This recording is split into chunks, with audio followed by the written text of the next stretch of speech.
Sa isa pong panibagong video na kumakalat ngayon sa X, nakukanan po ng usapan si Ripple CEO Brad Garlinghouse at isa pong bank CEO tungkol sa malalaking problema sa cross-border payments. Sa video po na iyon, ipinaliwanag ni Ginoong Garlinghouse kung paano kayang ayusin ni XRP ang mga mabagal at magastos na proseso ng mga traditional na bangko. Ayon sa kanya, si XRP po ay may kakayang tapusin ang matagal ng problema ng mga institution sa paglipat or pag-transfer ng pera sa iba't ibang bansa. Kaya yan po ang siyang ating pag-uusapan sa video na ito, pero bago po tayo magpatuloy ay pakibasa na lamang po muna ang disclaimer dito po sa ibaba ng ating screen. At ayan, simulan po natin sa ating unang katanungan kung ano po ba ang pinag-usapan sa viral na video. Yan, sabi rito, a video recently shared by High Vibe Assets, co-founder of AlgoPeer and a well-known voice in the cryptocurrency community, captured a conversation between a bank chief executive and Ripple CEO Brad Garlinghouse. Paliwanag po natin yan. Ayon daw po sa video na ibinahagi ni High Vibe Assets, ayan, isa po siyang kilalang crypto influencer, ay nagkaroon po ng seryosong talakayan o usapan itong si Ginoong Brad Garlinghouse at isa pong bank CEO tungkol sa mga isyong kinakaharap ng mga bangko sa cross-border transactions. Makikita po rito kung paano po nakikita ng mga leader ng traditional na banking sector ang kahalagahan ng digital assets gaya po na XRP sa hinaharap. Ang market impact po nito ay ang ganitong public exposure ay nagpapataas ng awareness sa institutional level na maaari pong magbunga ng mas mataas na adoption kay XRP sa mga susunod na buwan. Ngayon ay ano naman ang problema ng mga bangko sa cross-border payments? Yan, ang sabi po rito tungkol dyan ay the exchange centered on inefficiencies and cross-border payments and the nature of Ripple's liquidity solutions. The clip, which has circulated widely among financial circles, offers a look at how traditional banking leaders perceive digital asset integration into global payment systems. Ayan, ang usapan daw ay dito raw po sa usapan ay inilahad ng bank CEO na ang pinakamatinding problema ng mga bangko ay ang mabagal at magastos po na cross-border transfers. Pinag-usapan din po nila ang kakulangan ng liquidity access na nagdudulot ng delay at mataas na transaction cost. Sa ngayon, marami pong traditional na institution ang nagsisimula ng magtanong kung paano po makakatulong si Ripple sa pagbabagong ito. Sa market impact, ang ganito pong mga usapan ay naglalagay kay XRP sa spotlight bilang posibleng bridge asset na maaari pong tanggapin ng mas maraming bangko sa buong mundo. Ano naman po ang karanasan ng bank CEO tungkol sa transfer delays? Yan, ang sabi naman po rito tungkol dyan ay during the discussion, the bank CEO recounted an experience while working on a short-term fellowship at the Bank of England. He described transferring rent funds to a UK-based institution, Santander, and noted that the process was both slow and costly. Liwanag po natin yan. Ibinahagi po ng bank CEO ang kanyang karanasan noong siya ay nasa Bank of England. Sinubukan po niyang magpadala ng renta sa isang institution sa UK at dito po niya nakita kung gaano po kabagal at kamahal ang proseso. Ang kanyang transaction ay tumagal po ng 24 hours at may kasama pong bayad na $10 kung saan ay malinaw na nagpapakita kung gaano po kabigat ang sistema ng mga traditional na bangko. Pagdating po sa market impact, ang ganitong mga halimbawa mula sa mismong banking executives ay nagbubukas ng pinto para mas seryosong pag-usapan ng mga regulator ang paggamit po ng blockchain-based solutions gaya ng XRP. Sunod na tanong ay bakit po itinuturing na hindi efficient ang traditional system?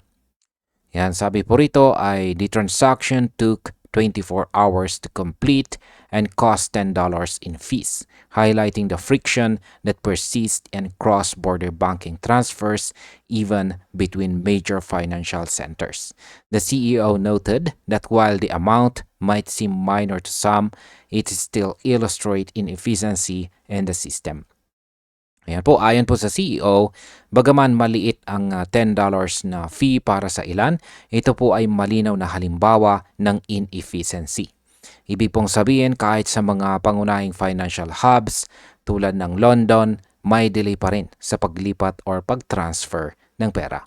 Ang pera po ay hindi agad makakarating at may risk habang nasa proseso ng transfer. Sa market impact, kapag mas marami pong bangko ang makapagtanto nito, posibleng lumipat sila sa blockchain-based settlement systems na mas mabilis at mas mura, kung saan si XRP ay natural na stand-out option. Ano naman po ang sinabi ni Ripple CEO tungkol sa liquidity? Yan, sabi po rito ay responding to the question about whether Ripple could experience a run similar to one faced by a traditional institution, Garlinghouse distinguished what Ripple offers and what it does not. He clarified that Ripple doesn't provide liquidity but instead provides technologies that allow you to access liquidity that exists in the marketplace. Ayan. Ayon po kay Ginong Garlinghouse, mali ang iniisip ng ilan na nagbibigay po ng sariling liquidity ang Ripple. Ang totoo, nagbibigay lamang ito ng technology para makuha ng mga bangko ang liquidity na nasa market na. Ibig pong sabihin, hindi gumagawa ng bagong pera si Ripple, kundi pinapabilis lang kung paano makuha at magamit ng mga institution ang pondo sa global scale. Sa market impact, ang linaw na ito mula sa CEO ay nagtatanggal ng mga maling akala tungkol sa panganib ng Ripple. Kaya mas nagiging kumpiyansa po ang mga institution na gamitin ang XRP network. Gaano naman po kalaki ang liquidity na umiikot sa crypto market? Sabi naman po dito tungkol dyan ay Garlinghouse cited data from the broader digital asset market, noting that in a recent 24-hour period, roughly $50 billion worth of liquidity was traded across cryptocurrencies such as XRP, Bitcoin, and Ethereum. Yan, binahagi po ni Ginoong Garlinghouse na sa loob lamang ng isang araw, mahigit $50 billion ang kabuuang liquidity na umiikot sa market ng mga cryptocurrencies tulad po ni XRP, Bitcoin at saka Ethereum. Ipinapakita po nito kung gaano kalawak na ang galaw ng digital assets at gaano po karaming pera ang dumadaloy sa mga blockchain-based na system. Sa market impact, kapag mas marami pong liquidity sa market, mas madali para sa mga institution na gumamit po ng crypto para sa real-time payments na pwedeng magpalakas ng demand kay XRP. Ano naman ang sinabi ni Ginong Garlinghouse tungkol sa run on Ripple? Yan, sabi po rito, he questioned what a run on Ripple would even look like, suggesting that the company's technology operates independently from the speculative volatility that sometimes affect the wider crypto ecosystem. Yan. Ibig pong sabihin yan ay sinabi raw ni Ginong Garlinghouse na walang run on Ripple na pwedeng mangyari dahil hindi ito tulad ng traditional na bangko. Ang technology po ng Ripple ay hindi nakadepende sa speculation o volatility ng market.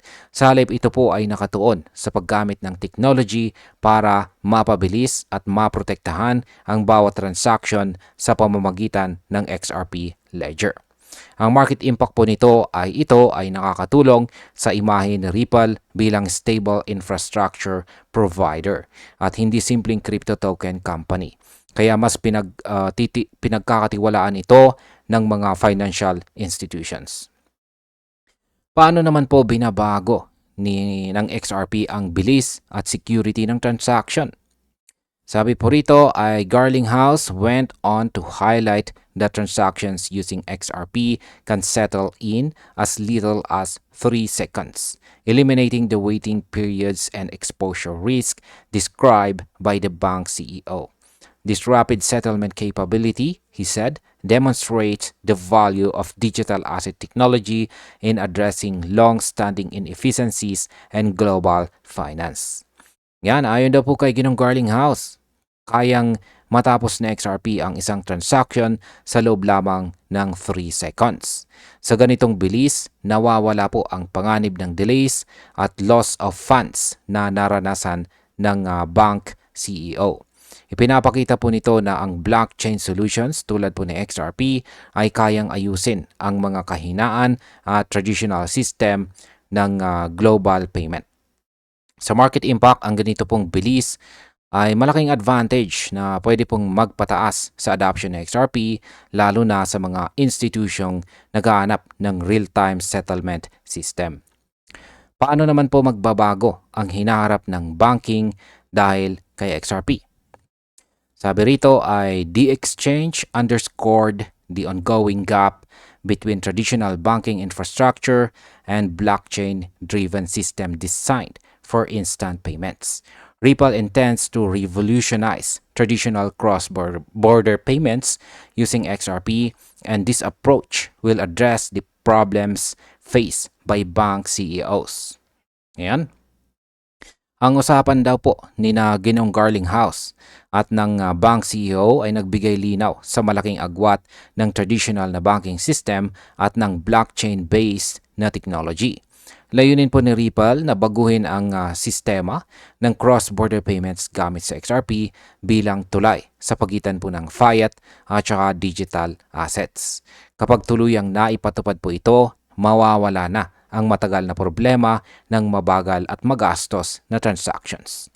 Sa market impact, kapag nagtagumpay po si Ripple sa plano po nitong ito, posibleng maging global standard ang paggamit ng XRP sa cross-border settlements at magdulot ng napakalaking pagtaas ng presyo. At bilang panghuli, ang aking opinion naman tungkol dito ay sa nakikita nating direksyon ng Ripple at sa mga sinasabi ni Ginoong Brad Garlinghouse, malinaw na si XRP ay hindi lang simpleng crypto, kundi isa pong solusyon sa mga tunay na problema ng global banking system. Habang mas marami pong bangko ang nakakakita ng benepisyo nito, mas tumitindi ang posibilidad ng mass adoption. Para po sa atin bilang mga traders at investors, ito po ay malaking oportunidad.